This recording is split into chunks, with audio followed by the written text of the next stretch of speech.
I believe that dungeon crawlers aren't just going to be anyone's cup of tea, and I believe that to be the same for me too. But dude, if you looked at my hours, you would think otherwise. Etrian Odyssey is a game that's been tearing such a huge hole in my time because the game is honestly addictive at its core. Though the game is pretty bare bones, once I sunk my teeth into it, it didn't take me much longer until I realized how much bone there was. I think that was a good line. Etrian Odyssey, in short, is a first-person dungeon crawler that was originally released on the Nintendo DS. However, the DS being super outdated and old, ATLUS decided to remaster the game and release the first 3 series of Etrian Odyssey for the low price of $80. What? Well, it's not like many people are going to buy it anyways. I was wrong. The story of Etrian Odyssey takes place inside the town of Etria. One day, a crack formed at Etria's edge that led downwards what seemed like endless layers of floors. Many people would adventure and many wouldn't return. Due to his mysteries, it was bestowed the name Yggdrasil's Labyrinth. Many adventurers would seek to earn fame and fortune by attempting to reach the end of the abyss, and you are but another one. And so, with the guild you create and the adventurers you recruit, you venture down to the never-ending jungle to seek the fame that no one else could obtain. And that pretty much sums up the beginning scenario of Etrian Odyssey. I've actually stretched out the story quite a bit, and the reason is not only because of content, but also because they throw you into actual gameplay within less than 5 minutes. This really sets the tone that the game is more gameplay focused rather than story driven, which it is precisely that. Before you're able to adventure, you have to create your own guild of adventurers. There are 9 different classes that are available to you alongside a party of 5. Each class has their own subsets and skills that you can level up to your own desires. After you've formed your team, will you then be able to adventure Yggdrasil's Labyrinth. Shortly after you head down, you will become acquainted with Etrian's main feature, scribing. As you explore the labyrinth floors, you will need to draw out the map so that you can not only mark down important spots, but to also keep track of your progress on the floor.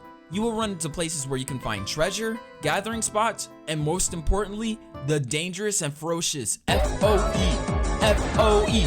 F.O. That actually originated from a very old meme about this game, and I'm not exactly sure how it came around it, but it's relevant to this part. F.O.E. is an acronym for Formido Opignatura Exequens, but since that's too difficult, it's called F.O.E. for short. F.O.Es are formidable foes that will rip and tear through your party if you're not prepared, so you will want to make sure that you don't get stuck in... Oh, well, there goes that escape. But other than that, Etrian Odyssey pretty much works like your average turn-based game. But even though that this game is fairly simple, why has it eaten up my time? And it's because of a lot of reasons, so I will start off with my first reason, menuing. This one's a bit of a weird one. I love how simple, quick, and responsive the menus are in Etrian Odyssey. They add a great flow in getting the things that you want done fast, and it makes it all the better when you know where everything is. It's like a dopamine rush. The feeling of perfectly executing the right commands or just going back to change a single step in your game plan just adds a whole lot of enjoyable flow to the combat. But as we enter more into combat, we do have to talk about the important things that's kept me attached. One of them being difficulty. Etrian Odyssey is like really hard. When a game metaphorically kicks me, punches me, tells me that I'm bad at what I do, I metaphorically like it and get stronger because of it. Metaphorically, of course. I, for one, am a gamer, and because I like to challenge myself, I decided to play on the hardest difficulty available to me, which was expert difficulty. And boy, I can tell you that this game is not easy. It was tough trying to head out into battle just for me to learn very quickly how frail my party actually was. They could get wiped out in a mere moment of return, and I'd just have to sit there shocked because it happened all too quick. Every enemy felt like a danger, and it caused me to have to carefully plan out my skills with my members and who I brought a whole lot more just for longevity and survival.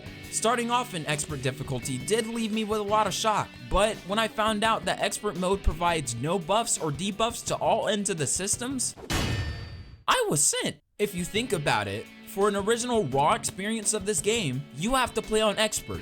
I'm struggling to fight enemies at their intended normal. This game is hard, but it doesn't just end with difficulty. In this game, there's a bit of resource management involved, and by that, I mean money. When your party gets low or when a member dies, you will have to spend money at their respective places, the inn and the church. At the inn, you can sleep to replenish both your HP and TP being your skill gauge. At the church, you can resurrect dead units to bring them back to life and back to action. The higher level your party gets, the more they will start charging you for their services. So, imagine where all my money went when I'm losing members left and right and I need to bring them back and replenish their vitals.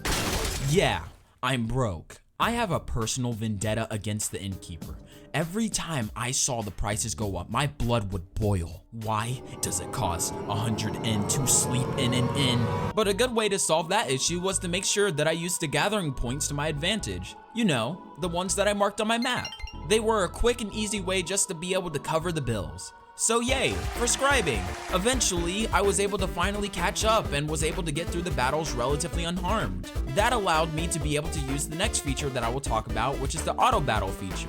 To a lot of players, it may seem very weird to have to grind just by pushing a button, waiting for the results screen to show up, and do it again. And I'm not gonna lie, I do have an issue with it too, although my reason is a little bit different. My reason is that I can't actively click off the game because when I do, it will stop the game entirely, leaving me to have to click back onto it just to get things moving again. While I can just throw something on the side to look at first and then have the game focus, it's still quite annoying to deal with. Other than that, I think that grinding like this will be necessary for anyone playing on a harder difficulty, so I can't really complain much there. I mean, I did ask for it. I chose to play on expert.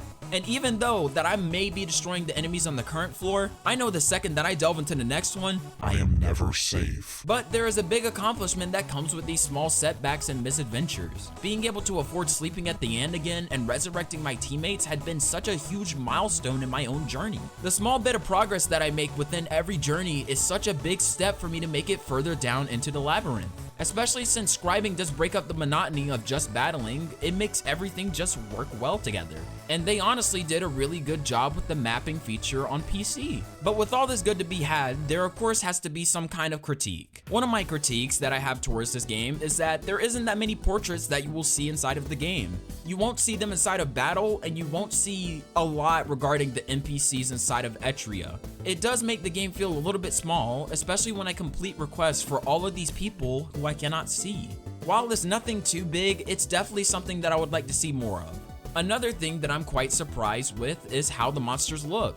I originally had the vision of seeing things that were gonna make me feel some kind of fear or disgust. But for the most part, things have been pretty chill. Unless we're talking about these two. These two are scary, and it probably gets worse later on. It's nothing too bad, but I guess I was just expecting something like the abominations from Labyrinth to refrain for some reason. That's probably another game I might talk about, but moving things along, I think those are the only two things that I can recall after giving it some thought. But there is some good news with these critiques. As I've only been going through the first game of the series, these issues that I have may be fixed in the later versions and possibly expanded upon. This leaves me with a lot of good feelings towards making it to the next game. If this game truly is the bare bones of the series, then they definitely have something cooking good for me once I continue on further down the line. In conclusion, as I'm adventuring through the series, there's no doubt and reasoning to why I've built up hours in this game so fast. I'll sit here and struggle to play multiple games a day for more than an hour, but then this game will come along, I'll start it in the daytime, and before I even know it, it's nighttime. Overall, I think the game is pretty good for what it is. I'm personally super glad to see a game like this get ported from the Nintendo DS and executed so well. It seems like that is gonna bring a new light to a series that's brand new to an even newer audience. And other than that, I think that's pretty much it. If you have anything that you would like to add personally, I would definitely love to hear so inside of the comments. If you enjoyed the video, please consider subscribing. Now that I'm finished with the video, I think that I'm just gonna start pouring more hours into this game because it's not like anything else exciting is happening. Oh, what's that?